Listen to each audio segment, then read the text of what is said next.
എല്ലാവർക്കും നമസ്കാരം. എല്ലാവർക്കും എന്നൊക്കെ പറഞ്ഞു. എല്ലാവർക്കും നമസ്കാരം. ഞാനൊരു കാര്യം പറയട്ടെ. നമ്മുടെ ബിഗ് ബോസ് 7 കഴിഞ്ഞു അല്ലേ? അപ്പൊ ഇനി വരുന്നത് നമുക്ക് ബിഗ് ബോസ് 8 ആണ്. ഞാനതിൽ പോകാൻ ആഗ്രഹിക്കുന്നു.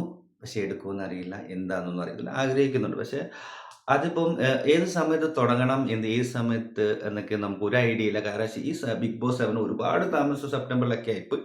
പക്ഷെ ബിഗ് ബോസ് 8 മിക്കവാറും എൻ്റെ ഒരു കണക്ക് പ്രകാരം മിക്കവാറും ഏപ്രിൽ, മാർച്ച്, ഏപ്രിൽ, മെയ് ആ സമയത്താകാനാണ് ചാൻസ് വളരെ കൂടുതൽ. കാരണം ആ സമയത്ത് ഇപ്പോൾ ഏകദേശം ഇനി കുറച്ച് മാസം 3, 4 മാസം കൂടെ ഉള്ളില്ലേ. പെട്ടെന്ന് തന്നെ തുടങ്ങാൻ ചാൻസുകൾ വളരെ കൂടുതലുണ്ട്. എൻ്റെ ഒരു എക്സ്പെക്റ്റേഷൻ എന്ന് വിചാരിച്ചാൽ എങ്ങനത്തുള്ള ആൾക്കാരാണ് ബിഗ് ബോസ് 8 വരേണ്ടത് എന്നാണ് ഞാൻ വിചാരിക്കുന്നത് കേട്ടോ. എല്ലാ ടൈപ്പിലുള്ള ആൾക്കാരെയും വരണം. അതായത് ഇവർ കോമണർ എന്ന് പറഞ്ഞത് കുറെ യൂട്യൂബ് ഉള്ളവരൊന്നും വെച്ചാൽ കോമണർ അല്ലെന്നല്ല അതിൻ്റെ അർത്ഥം. നോർമൽ യൂട്യൂബർ കാണും. ഇപ്പോൾ ഇൻസ്റ്റഗ്രാമിൽ യൂട്യൂബേഴ്സ് ഒന്നും ഇല്ലാത്ത പല ആൾക്കാരൊന്നും ഇല്ല. അപ്പം അങ്ങനെയുള്ള പല ആൾക്കാരും വരും. കോമൺ ആയിട്ടുള്ള ഡ്രൈവർ, ഓട്ടോ ഓടിക്കുന്ന ആൾക്കാരെ എടുക്കാം, പണിക്ക് പോകുന്ന ആൾക്കാരെ എടുക്കാം.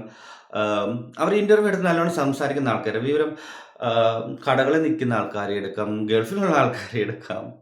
അങ്ങനെയുള്ള പല ആൾക്കാരെ എടുക്കാം. അല്ലാതെ വലിയ വലിയ ഹൈപ്പ് നോക്കി, വലിയ ഗ്ലാമർ നോക്കി, അല്ലെങ്കിൽ വലിയ ചടലമായിട്ട് സംസാരിക്കുന്ന ആൾക്കാരെ നോക്കിയിട്ടൊന്നും എടുക്കാതിരിക്കുന്നതായിരിക്കും ബെറ്റർ. കാരണം എന്താണെന്നറിയാമോ? പൊതുവായിട്ടുള്ള ആൾക്കാർ വെളിയിൽ നിൽക്കുമ്പോൾ ഒന്നും നമ്മൾ സംസാരിക്കും. ഇന്റർവ്യൂവിന് പോകുമ്പോൾ ഒന്നും സംസാരിക്കും. എന്നെക്കുറിച്ച് ഞാൻ പറയുകയാണെങ്കിൽ ഞാൻ അങ്ങനെ വെളിയിൽ നിന്ന് സംസാരിക്കത്തുന്ന ആളൊന്നുമല്ല. പക്ഷെ ഒരു ഷോയിൽ പോയാൽ ഒന്ന് രണ്ട് ഒരു ദിവസം കഴിയുമ്പോഴത്തേക്കും ഞാൻ എൻ്റെ സ്വഭാവം എടുക്കും. ഓട്ടോമാറ്റിക്കലി എടുക്കും. ഞാൻ പൊതുവായിട്ട് ഒരു ഇന്റർവ്യൂവിന് ഞാൻ ഈ ബിഗ് ബോസിന്റെ ഇന്റർവ്യൂ ചിലപ്പോൾ ഞാൻ അങ്ങനെ ഉണ്ടാക്കിയൊന്നും അങ്ങനെ പറയുന്ന ഒരു ടൈപ്പല്ല ഞാൻ. ഇതിന് വേണ്ടിയിട്ട് പ്രിപ്പയർ ചെയ്ത് ദേഷ്യപ്പെടുക അങ്ങനെ തർക്കിക്കുന്ന ഒരു വ്യക്തിയേ അല്ല. പക്ഷേ ഞാനൊരു സാഹചര്യം കണ്ടാൽ, റിയലായിട്ടൊരു സാഹചര്യം കാണാൻ അതേക്കുറിച്ച് സംസാരിക്കുന്ന ഒരു വ്യക്തിയാണ് ഞാൻ. അതായത് ബിഗ് ബോസിൽ പുറത്തുനിന്ന് ഇന്റർവ്യൂ കണ്ടിട്ട് എന്നെ എടുക്കാതിരിക്കാൻ വളരെ ചാൻസുകൾ കുറവാണ്. പക്ഷെ ഒന്ന് എടുത്തു കഴിഞ്ഞു കഴിഞ്ഞാൽ അവിടെ ചെന്നിട്ട് ഞാൻ നല്ലോണം പെർഫോം ചെയ്യുന്നതായിരിക്കും എന്നാണ് എൻ്റെ വിശ്വാസം. അതായത് എന്താ പറയുക, നേരിട്ട് പെർഫോമൻസ് ചെയ്യുക. അല്ലാതെ ഓട്ടോമാറ്റിക്കലി ഉണ്ടാക്കി കാണിക്കുന്ന പോലെയല്ല, നേരിട്ട് പെർഫോമൻസ് അതായിരിക്കും അങ്ങനെയുള്ള. ബിഗ് ബോസിൽ എടുക്കേണ്ട ആൾക്കാരെന്ന് വെച്ചാലും തീർച്ചയായിട്ടും സംസാരിക്കുന്ന ആൾക്കാരെ എടുക്കുക. എന്ന് വെച്ചാൽ മൂടിയായിട്ടിരിക്കുന്ന ആളെ എടുക്കാതിരിക്കുന്നതല്ല. മൂടിയായിട്ടിരിക്കുന്ന ആൾക്ക് ഏറ്റവും കൂടുതൽ ഇഫക്റ്റ് വരിക. മനസ്സിലായോ? അതെ, സേഫ് ഗെയിമേഴ്സ് കളിക്കാൻ പറ്റിയ ഈ ഗ്ലാമർ നോക്കിയിട്ട്, അതായത് പിന്നെ നമ്മുടെ അർജുൻ ഇപ്പം വന്ന ഇവരില്ലേ, ലാസ്റ്റ് വന്നവന് ആ ഒരു കാറ്റഗറിയുള്ള ആൾക്കാരെ എടുക്കാതിരിക്കും. മോഡേൺസ് എന്നൊക്കെ പറഞ്ഞിട്ട് കുറേ ആൾക്കാരെ കൊണ്ടുവന്നിട്ട് വെറുതെ ഗ്ലാമർ, പെണ്ണുങ്ങളെല്ലാം കൂടെ അത് കയറി അതിനകത്ത് കയറും. ഗ്ലാമർ കണ്ടിട്ടുള്ള വോട്ടില്ല, ഒന്നും ചെയ്തില്ല, കുത്തിയിരുന്നാലും കൊണ്ട് കുറച്ച് വോട്ട് കൊടുക്കുന്ന ടൈപ്പാണ്. പെണ്ണുങ്ങളും ആണുങ്ങളും എല്ലാം കൂടി ഇത് കണ്ടിട്ട് അങ്ങനെയുള്ളവരെ എടുക്കാതിരിക്കുക പൊതുവെ. സാധാരണ ആൾക്കാരെ എടുക്കുക. സീരിയൽ ഫേമസ് ഉള്ള ആൾക്കാർക്ക് അവരുടെ ഇത് നോക്കിയെടുക്കുക, പെർഫോമൻസ് ചെയ്യുന്നതനുസരിച്ച് നോക്കിയെടുക്കുക. പ്രത്യേകിച്ച് ബിഗ് ബോസ് ഒരു എപ്പിസോഡ്, അതായത് ഒരു സീസണെങ്കിലും കാണുന്ന വ്യക്തിയെ എടുക്കുക.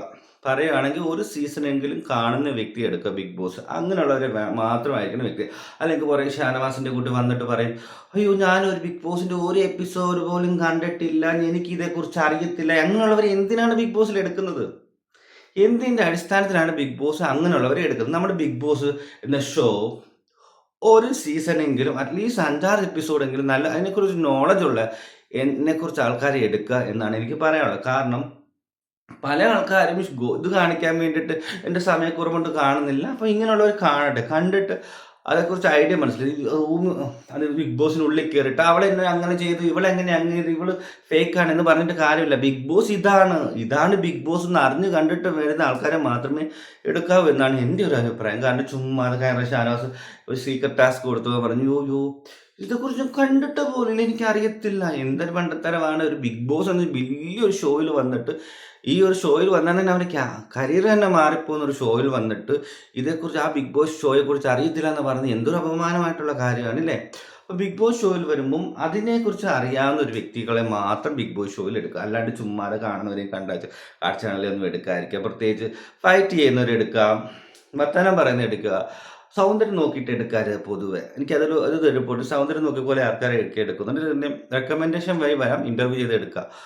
ഈ ചിലപ്പോൾ ഇൻ്റർവ്യൂവിൽ പറയുന്ന ആൾക്കാരൊന്നും സംസാരിക്കും. ഇപ്പം തന്നെ കേട്ടിട്ടില്ലേ, ഇൻ്റർവ്യൂ പറയുന്നതിൻ്റെ കൂട്ടേ അധികത്തിൽ അകത്ത് ചെന്നിട്ട് ഒന്നും മിണ്ടാത്ത ആൾക്കാരൊക്കെ. ഇൻ്റർവ്യൂ ഭയങ്കര പൊരിഞ്ഞ അടിയും ബഹളമൊക്കെ ആയിരിക്കും. പക്ഷെ അകത്ത് ചെല്ലുമ്പോൾ ഒരു ശിശുവായിരിക്കും. അങ്ങനെയുള്ള ആൾക്കാരെ ഒന്നും എടുക്കാതിരിക്കും കേട്ടോ. അപ്പം നിങ്ങൾ നല്ല രീതിയിൽ നോക്കിയിട്ട് ആൾക്കാരെ എടുക്കാനാണ് എനിക്ക് പറയാനുള്ളത്. എനിക്ക് ഇത്രയും പറയണമെന്നുണ്ട്. കുറേ പറയാനുണ്ട് കേട്ടോ. ഞാൻ പല എപ്പിസോഡായിട്ട് പല ഇതിലായിട്ട് ഞാൻ പറയും. എന്തായാലും ബിഗ് ബോസ് തുടങ്ങി വരുന്നുണ്ട്. എന്തായാലും നമുക്ക് ബിഗ് ബോസ് വരുമ്പോഴത്തേക്കും ഓരോ ഇതായിട്ട് ഞാൻ വരാം. അപ്പോൾ ഇതെനിക്ക് പറയണമെന്നുണ്ട്. കുറേ കാര്യങ്ങളുണ്ട് കേട്ടോ ഇതിൽ. ഞാൻ ഇടയ്ക്ക് ഓർത്ത് വെച്ചത് ഞാൻ ഓടി വന്നിട്ട് വീഡിയോ ചെയ്തതാണ്. പിന്നെ കുറേ കാര്യങ്ങളുണ്ട്. ഇങ്ങനത്തെ ആൾക്കാരെ എടുക്കാതിരിക്കുക. Okay. Thank you. Bye bye. അപ്പോൾ ഇത് വീഡിയോ കാണാം. എൻ്റെ ചാനൽ സബ്സ്ക്രൈബ് ചെയ്യാൻ മറക്കരുത് കേട്ടോ. Bye bye.